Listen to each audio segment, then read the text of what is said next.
So we're ready? Good afternoon. As you know, I'm Colonel Oscar Perez. With me today is Captain Jimmy Barrows. He's in charge of a special response unit. Commander Lenny, the deputy chief. So earlier today, just before 3 p.m., we received a call of a male that appeared to be very agitated. On the phone, he stated that he was in possession of an AR-15 as well as 3 pipe bombs. One of the pipe bombs he stated he had with him. The other 2, he stated that he placed in front of the garage and also placed another one near City Hall. At that point, our officer in charge deployed our resources. We have a policy in place when we get calls that are high risk, as this one. We ended up utilizing a special response unit, and that's what occurred today. We want to make sure that everyone was safe. All those locations that we learned of were clear methodically by each officers with the resources that we have, and we found out nothing. So at that point, we opened up the streets again, and I just want to make sure that everybody knew. I'll turn it over to the mayor. We'll open it up for questions in just a moment. I just want to take the opportunity to thank the incredible hard work and professionalism of the Providence Police Department, but also the cooperation of downtown business owners and residents who complied with our request to please stay inside on Washington Street. That request has been lifted. We were in regular communication with the Chamber of Commerce, with the owner of the Graduate, with the property owners downtown.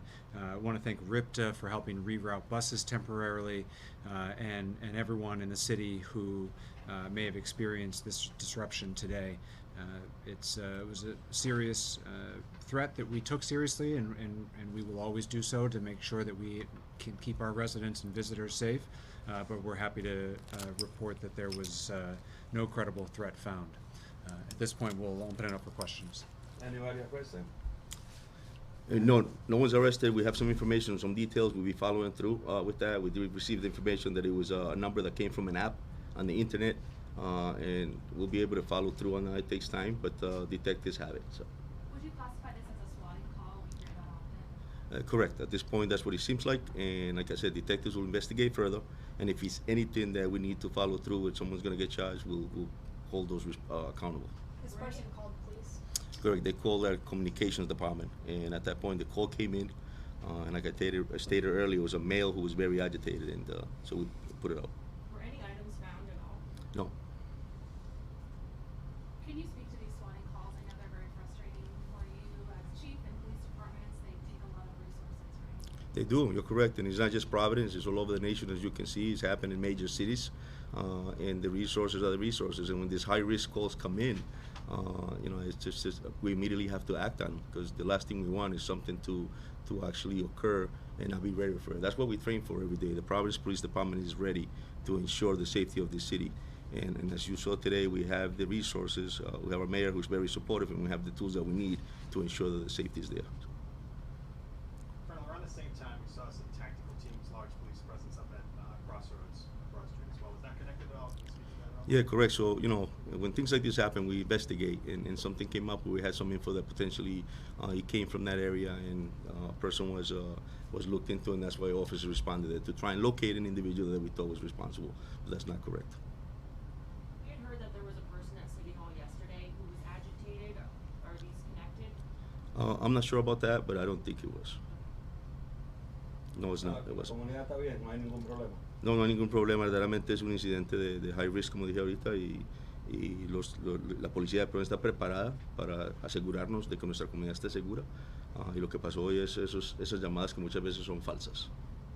Chief, is there anything you learned from this response today as an organization as far as areas for improvement? Thanks, Mark. No, I'll tell you, I'm very proud of the Providence Police Department. Within minutes, we're able to get the resources we need to ensure the safety of the city. So obviously there's always room for improvement, and if there's anything that the commander of the SWAT team feels that we need to look into, we will. But I'll tell you that we were ready. Was the garage full at the time? Did you have to clear vehicles? Or? So the members of the special response unit responded to every floor, checked everything that was supposed to. Nothing appeared disturbed or anything. And we also had our K9 unit who specialized on those type of bomb investigations. But because the call came in through an app, there's really no indication that the caller is even in Rhode Island. Could come from anywhere. That's correct. Any message you want to send to the people It's just let them know that the cause chaos is reckless, is irresponsible. It affects a lot of people. It affects the quality of life of people that are just trying to go about their lives. And it's unfortunate. So to think twice. I mean, they think it's a joke or whatever they think it is, but they will be held accountable if we find out, and we will. We'll investigate it. So. We saw those several blocks of Washington Street closed down. Can you speak to the perimeter you guys had shut down? How large is it? Well, it was pretty large, and we had at least a block or so, 2 blocks. And the reason for that is when someone mentions that they have an AR-15, the capacity of those rifles is lethal, and they can reach pretty far distance. So we want to make sure that if that is the case, that we're prepared to ensure that no one's around that could potentially lose their lives. How long roughly did the response take?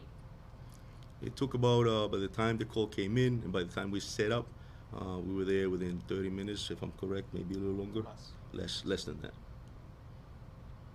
How many locations or employees of the city was affected? So we evacuated all of City Hall. There were no other city buildings within the immediate area of the threat, so the city employment was City Hall staff and anybody who works or happened to be doing business in City Hall was evacuated eventually to Kennedy Plaza, and city staff were sent home. Those who were able to go home were sent home. Conversely, those folks who needed to retrieve items from the building were not allowed back into City Hall until City Hall was cleared by Providence Police. Is Kennedy Plaza reopened? It is. Anything else? All right, thank you all. Thanks, everybody. Thank you. Safety.